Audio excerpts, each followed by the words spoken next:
আসসালামু আলাইকুম সবাইকে। আজকে সহজ রেসিপিতে আমড়ার আচার বানিয়ে দেখাচ্ছি।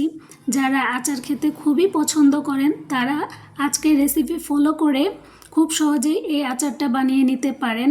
এই আচারটা খেতে যেমন মজা হয় তেমনি 1 বছর পর্যন্ত নর্মাল ফ্রিজে সংরক্ষণ করা যায়। তো চলেন রেসিপিটা শুরু করা যাক। এজন্য আমি 1 কেজি পরিমাণ আমড়া নিয়ে নিয়েছি। আর এই সিজনটাতে আমরা প্রচুর পরিমাণে পাওয়া যায়, আর এই সময়টাতে আমড়ার দামও খুব কম থাকে। তো প্রথমে আমি আমড়ার খোসাগুলোকে ছাড়িয়ে নিচ্ছি। আমি অফ ক্যামেরায় সবগুলো আমড়ার খোসা ছাড়িয়ে নিয়েছি আর ভালো করে ধুয়ে নিয়েছি।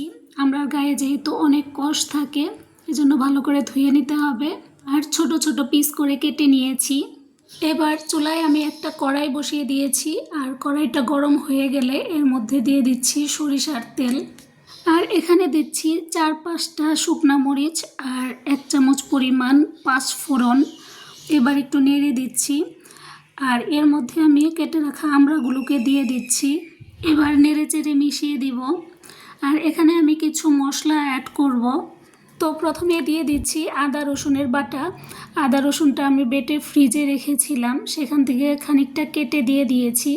আর দিয়ে দিয়েছি লাল মরিচের গুঁড়া, হলুদের গুঁড়া আর স্বাদমতো লবণ। এবার সব কিছু দিয়ে ভালোভাবে মিশিয়ে নিব। আর চুলার আঁচটা অবশ্যই মিডিয়াম আঁচে রাখবো। এই আচারটা খুবই অল্প উপকরণ দিয়েই বানানো যায়। এবার আমি চিনি অ্যাড করব। দিয়ে দিচ্ছি 1 কাপ পরিমাণ চিনি।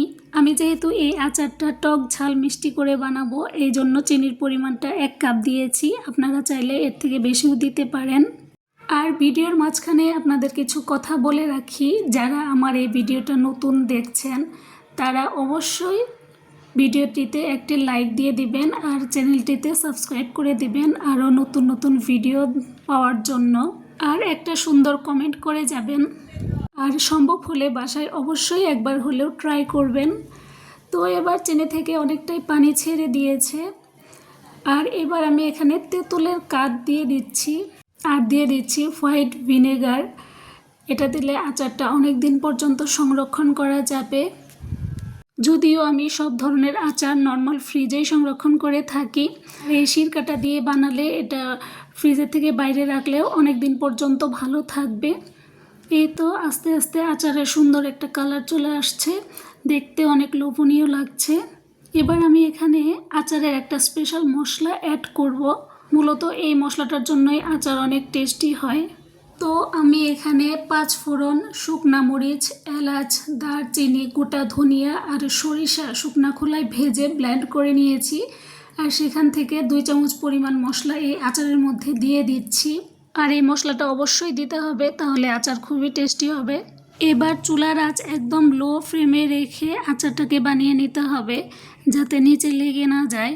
তো দেখেন আচারটা প্রায় হয়ে এসেছে, আর আচারের কালারটা কতটা সুন্দর এসেছে। এভাবে অল্প উপকরণ দিয়ে সহজভাবে বাসায় আমড়ার আচার তৈরি করে নেওয়া যায়। তো এবার আমি চুলা থেকে নামিয়ে নিব, আর ঠান্ডা হয়ে গেলে একটা বাটির মধ্যে ঢেলে নিব। মাশাআল্লাহ, আচারের কালারটা অনেক সুন্দর হয়েছে, অনেক লোভনীয় লাগছে দেখতে। তো ফ্রেন্ডস, এই ছিল আমার আজকের ভিডিও। আশা করি সকলের কাছে ভালো লেগেছে। আমার পরবর্তী রেসিপি দেখার জন্য সকলকে আমন্ত্রণ রইল। আপনাদের কাছে ভিডিওটা ভালো লাগলে অবশ্যই একটা লাইক দিয়ে দিবেন। সবাই আমার জন্য দোয়া করবেন। আল্লাহ হাফেজ।